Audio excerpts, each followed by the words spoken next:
Hello everybody and welcome back to part 2 of this video series, and this one is reassembly of a 704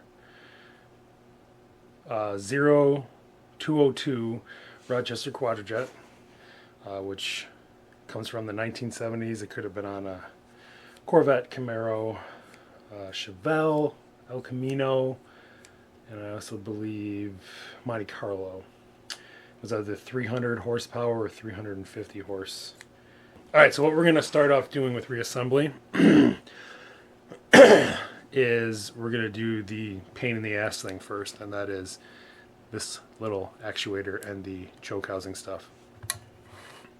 So basically what I do here is first you want to get this on its side, right? And like I said, this actuator sits down in here, and you're going to want to line it up with in this hole here, because this little stud here connects to it when you put this choke housing on, or mechanism bracket. It's like a bracket. I mean, it's really a vacuum brake bracket, but it's part of the choke. It's all part of the choke. So now the way I do this is I get a magnet, and what's nice is the way this thing was made, it's got a little lip here and everything, and it actually makes it sit crooked like that, which is perfect. That's exactly how we need it to sit. And then you can slide it down in there, and look at that. See down in there? Oh, let's see if I can zoom on in. There we go. That's better. See that? Look at. Oh, she's showing herself. All right. Before you put any of this other, before you put any of this on, you're going to want to put on your secondary lockout lever, which goes here. Now this is going to be a little tricky because when you slide this on, this might get in the way, so you have to move it and everything. Alright, so when you put this in, first I'm going to show you, like I said, like I showed in the other video, this fast idle cam comes off, right? So when you put that back on, this particular bracket has a spring that holds the tension on this arm here. Okay, this arm right here, you're going to want that all the way down, because you want this cam to go over top of it, and you want it to be held up just like that. Okay, so now that we have everything sort of ready, the first thing you're going to do is get your actuator inside. Get that semi lined up where you want it. Now with your bracket here, you're gonna, that tension on there, see how that cam's moving up and down? You want that in the down position, because there's actually, it's keyed the way this goes in and meshes with this actuator. So you want to get that guy right in the middle there. There's usually, whoops, that slid off. That's not what I wanted. There's usually and it's mostly on these older Quadrajets, there's a vacuum tube that comes out here, and that's going to slide right into there. Okay? So we'll get this lined up, get this guy in here, you know, maneuver it whatever way you need to. And it's, you just, you know, you got to finagle it, get it in there, jiggle it, whatever. It can be a pain in the butt.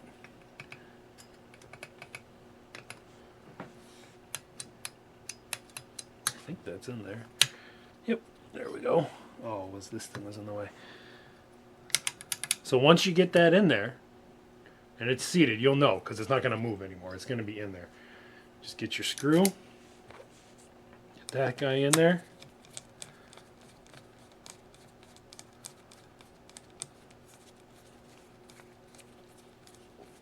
Excuse me. And then you're good to go.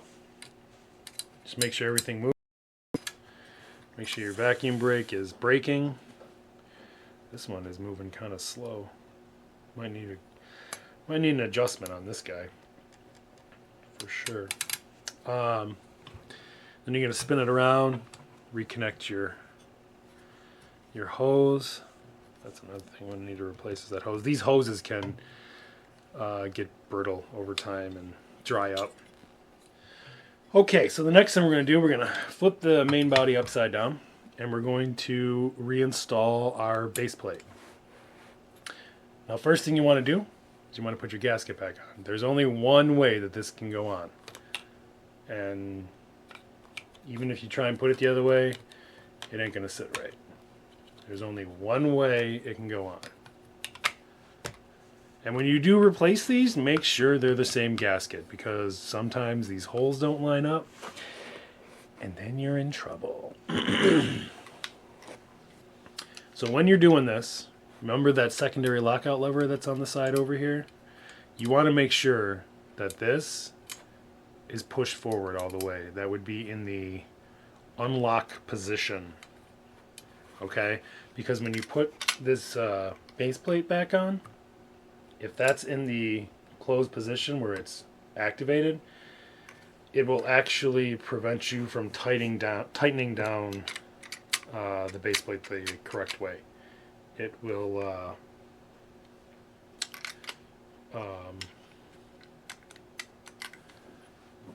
get caught in between. Actually, it'll sit right here on the secondaries. This is where the lockout is supposed to go, but it'll sit too high, and it will actually prevent that from seating correctly. So push it forward in the open position or deactivated position, whatever, you know. And there's going to be two studs underneath here that the gasket connects to, but that also there's holes for those studs in the base plate. And you'll know when it's seated because it's not going to move. You're not going to see any space in between the gasket and the base plate. Yeah, so once you get that on, you're going to put your two Phillips heads bolts back in there, screws, I don't know, whatever you want to call them, thingamajigs, and you start off, just don't over torque them, because when these strip, that sucks. I'm not going to lie, it sucks. It's terrible.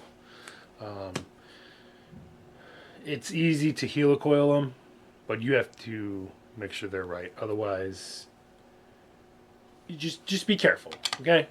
Just hand tight, go back and forth on each side. You don't gotta give it 150 foot-pounds. It's like, you know, maybe 14 foot-pounds, maybe less, like 12. It's like putting on an oil pan gasket, right? Loose enough, but not loose. All right, so yeah, we're all set with that. So we'll flip this back over, and we will start on the inside of this thing.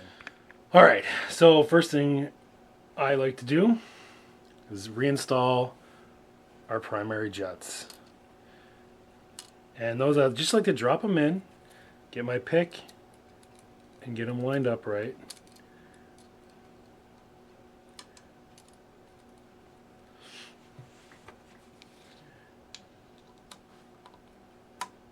And then get the screwdriver in there. And again, not super tight. Taunt, whatever, you know, hand tight. Don't want to over torque these, because when these get stuck, I've had to use easy outs to get these things out, and sometimes that doesn't even work, and then you gotta do all sorts of magic stuff to get them out, and it's just not fun. Don't torque them down too hard. Alright, so then after that, we'll reinstall our check ball, and that just drops in, and you can take your little punch or whatever and put it on the check ball, give it a little tap so it's seated, and then slap your cover back in there.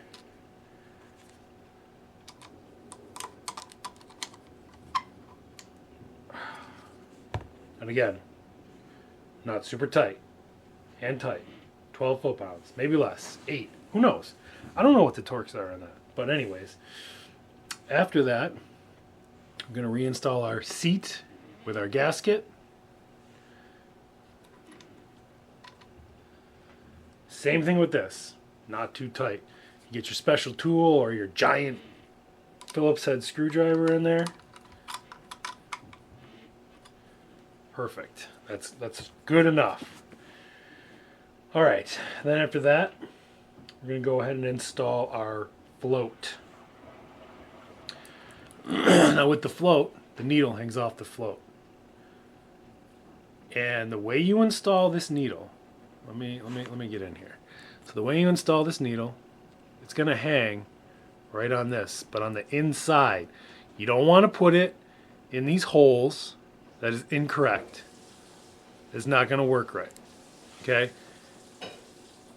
You're going to get this hanger, well, this little hanger that's on the needle. You're going to go inside, in between the hanger for the float and the actual end of the float here.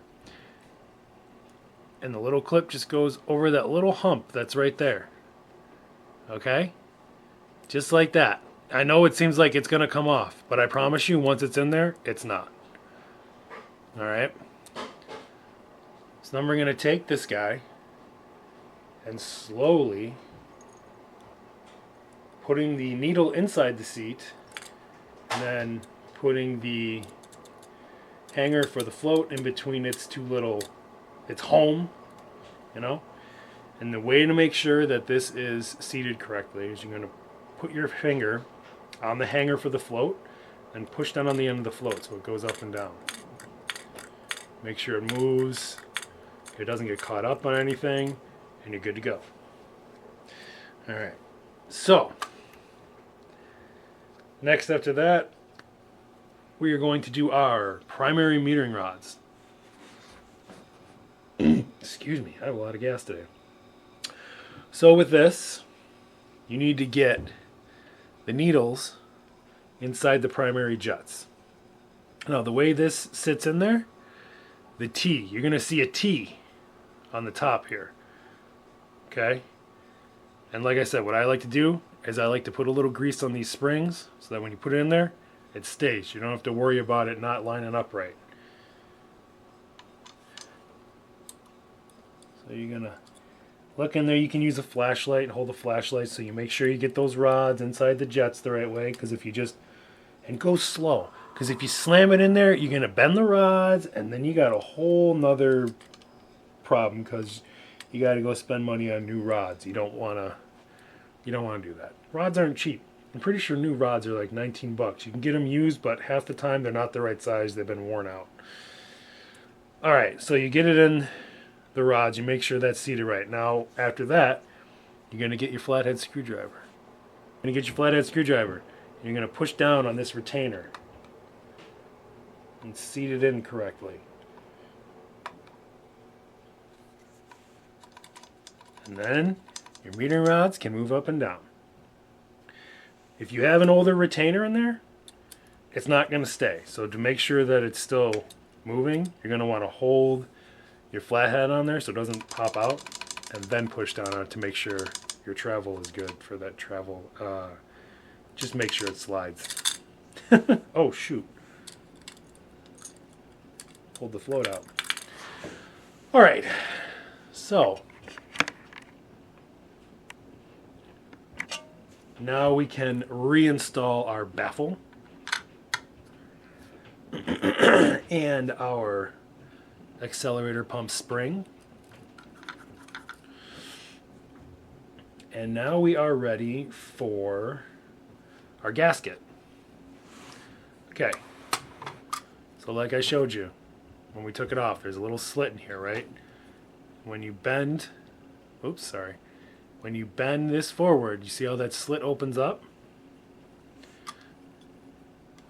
Bend it up, and the little slit, the fold in there, goes underneath the metering rods, and then it folds over, or slides over. Then you're going to put the gasket on the studs. That's good to go. That gasket's on.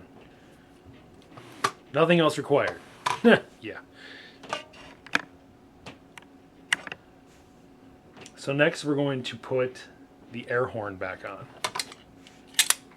Now, like I showed you when we took this off, this secondary rod,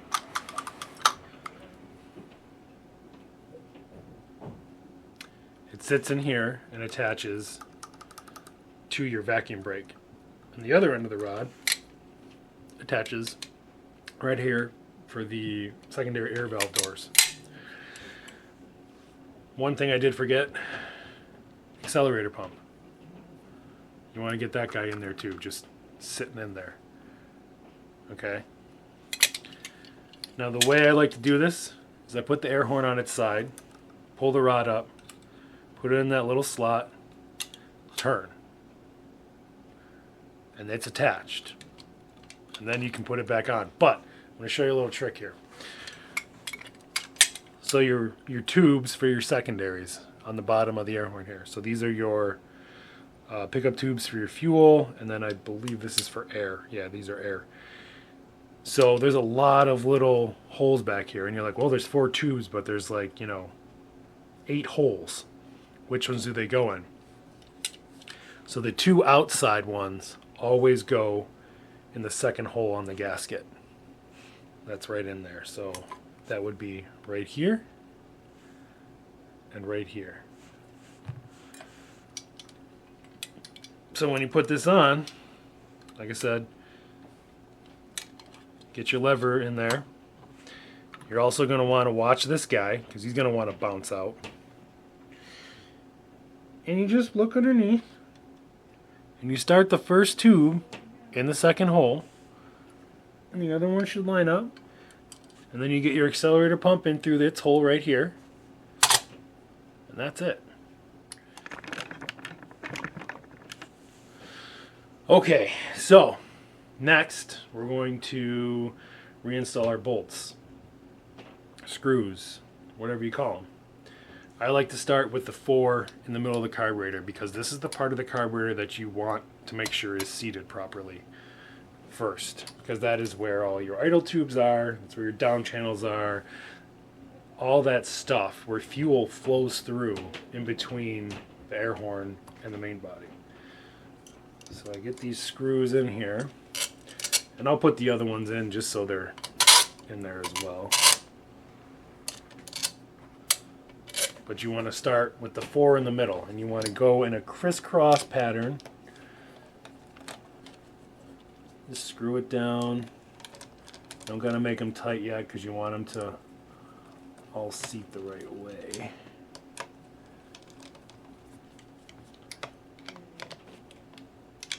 And then go back and just tighten them down hand tight. Don't beat the hell out of them. Now don't worry about tightening these down yet because we got to do the accelerator pump arm, and then we have to, because we have to put that front bolt on, and there's a torque sequence for all that stuff. Alright, so the next thing we're going to do is we're going to put in the choke rod. Alright, so the way you want to do this, attaching this rod, it's hard, but it's not. Okay, so the top part of the rod is where your clip goes when it clips into this guy here, right? So in the end, you're going to want that facing this top part, the bend facing towards the carburetor. And the way we do this, attach this, is you want to pull this, whoops, let me,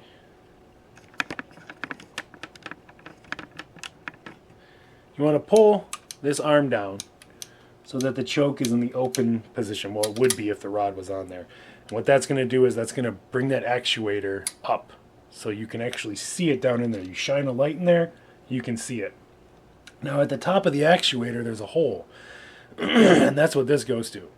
So what I like to do is I put it in, from where it's supposed to sit, with the rod facing the carb, put it sideways, because you're going to want to turn the rod, that part of the rod, into the hole. Okay, you see how I did that? I don't know. You might not be able to see it, but that's on there. It ain't going nowhere. Now that's attached. You see how that moves up and down when I pull that? If you have any questions on that or whatever, you can comment below and I'll try to make a better video of it at some point, maybe. I don't know. So after you get that attached, you're going to put that back inside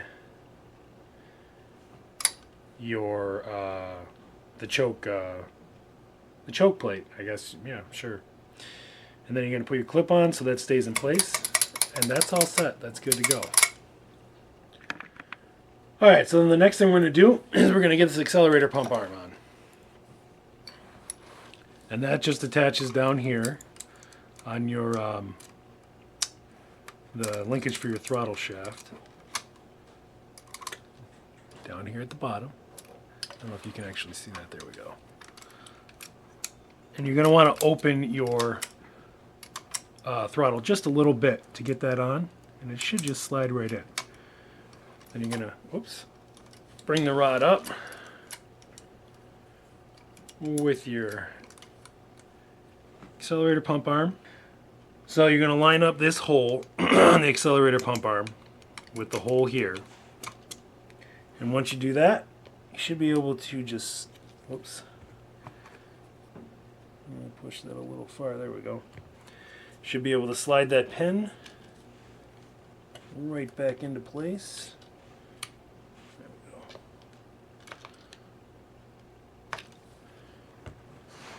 Good to go.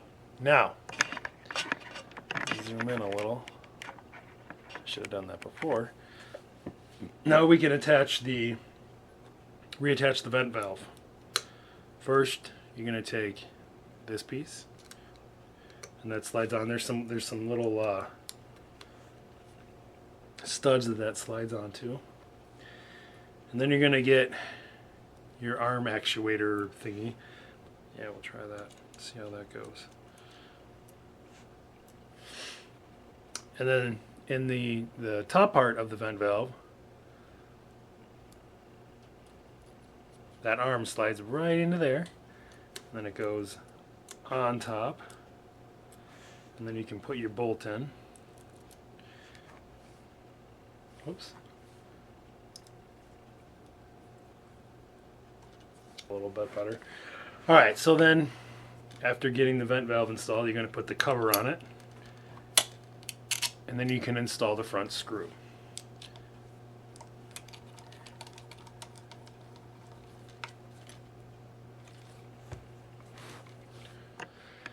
Alright, so now that our vent valve is installed, we can tighten down the rest of these bolts on the air horn. And the way I do it is I always tighten the front one first. That one's already tight because we had to put the vent valve cover on. And then I go to the back two. Whoa! Dropping screwdrivers. Now you don't want to torque down super hard on these back bolts because they go right into the base plate, and the base plate is aluminum. And if you strip those threads, you're going to be helicoiling. You don't want to do that. So you get those taut, and then you get the side ones.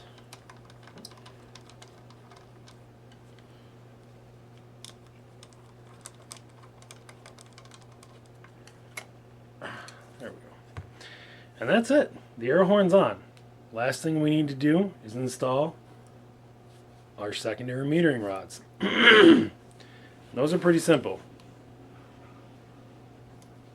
There's actually slits in the back of here, and they slide on in. Just make sure, there you go. And it's going to take a minute to find the jet sometimes. This one was actually pretty easy. You slide that in place. Like a little screw back in. Tighten that down. And voila, that's done. Last, fuel filter and inlet. First is the spring. Okay, and when you put the fuel filter in, the hole for the filter is going to face this way. It's going to mesh up with the hole on the inlet. See the hole? If you put it in this way, no gas is going to get in, and your car's not going to start. So I just put the filter in the inlet, slide it in.